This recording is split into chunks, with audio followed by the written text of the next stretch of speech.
Hello good morning guys. आज चाहिँ हामी सेकेन्ड लास्टवाला धान काट्न गएको छौँ होइन खेतको। मेरो चाहिँ धान जुन यो देखिरहेको छ, यहाँ मान्छेहरू देखिरहनु भएको छ तपाईँहरूले। उहाँहरू चाहिँ हाम्रो घरबाट जानुभएको छ काट्नलाई। 2 खेत काटिसक्नु भएको छ। म चाहिँ अहिले उठेर जाँदैछु। अब चाहिँ हामी यो सबै धानहरू काटेर सकेर आउँछौँ। माथि तलको धान चाहिँ सबै काटिसकेको छ। अब लास्ट हाम्रो मात्र बाँकी भएर आज चाहिँ हाम्रो पाला। सो म गएँ है त। By by guys. बाटो चाहिँ यस्तो छ। म चाहिँ त्यहाँ पुग्नु पर्ने हुन्छ। सो गएँ ल। म चाहिँ पुग्न आँटिसकेँ खेतमा। यस्तो छ बाटो चाहिँ, रुक भएको बाटो।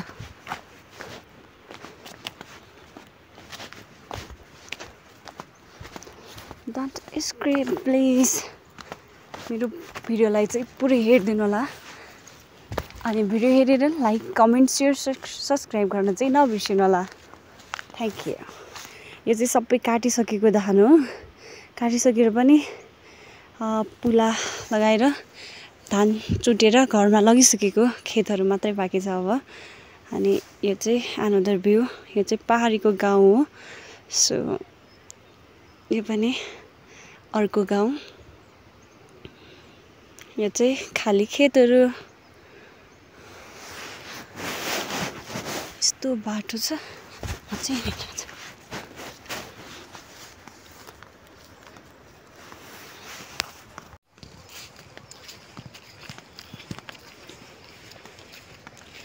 फाइनली गाइज म चाहिँ पुगेँ।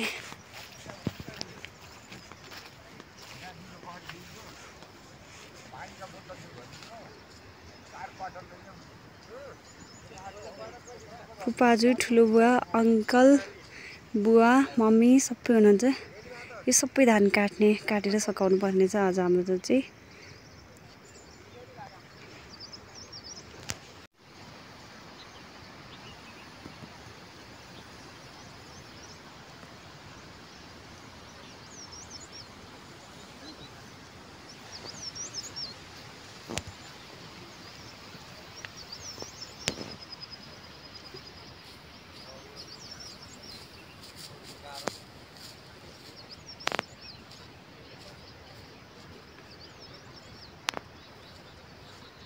यो चाहिँ हाम्रो गाउँ हो। यो बाटो हुँदै म आएको थिएँ। सबै काटेर सकिसकेको छ अहिले चाहिँ खेतहरू चाहिँ। गाइज यहाँ चाहिँ मेरो बहिनी, मम्मी, बाबा चाहिँ यहाँ धान काट्दै हुनुहुन्छ। म पनि पुगिसकेको छु। एक खेत काटेर सकाइसक्नु भएको रहेछ। यो चाहिँ उता पाएँ अङ्कलहरू काट्दै हुनुहुन्छ।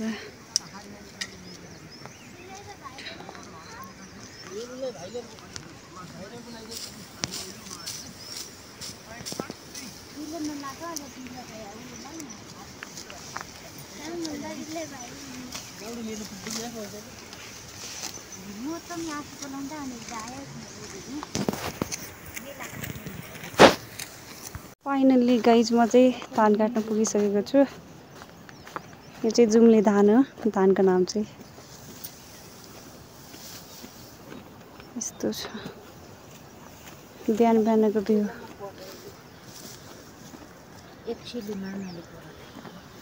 यो चाहिँ हाम्री मम्मी।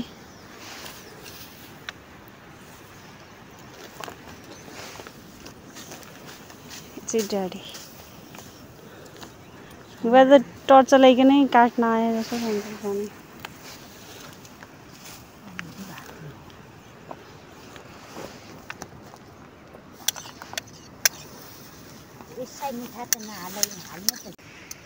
भर्खरै आएको मान्छे भर्खरका भर्खर। गाइज अब चाहिँ म पनि धान काट्न गएँ।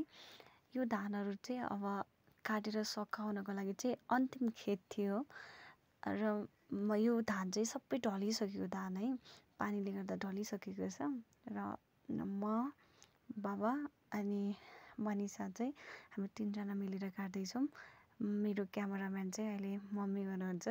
मम्मी धान काट्न छोडेर अहिले हाम्रो भिडियो खिच्दै हुनुहुन्छ। हामी पनि सकाउन आँटिसकेको छौँ। अब चाहिँ लगभग 100मा 80% हामीले सकिसकेको छौँ। अब चाहिँ 20% चाहिँ बाँकी छ। यो पनि हामी 10 बजीभित्र चाहिँ सकाउने टार्गेट लिएका थियौँ र 10 बजीसम्म चाहिँ सक्यौँ पनि हामीले।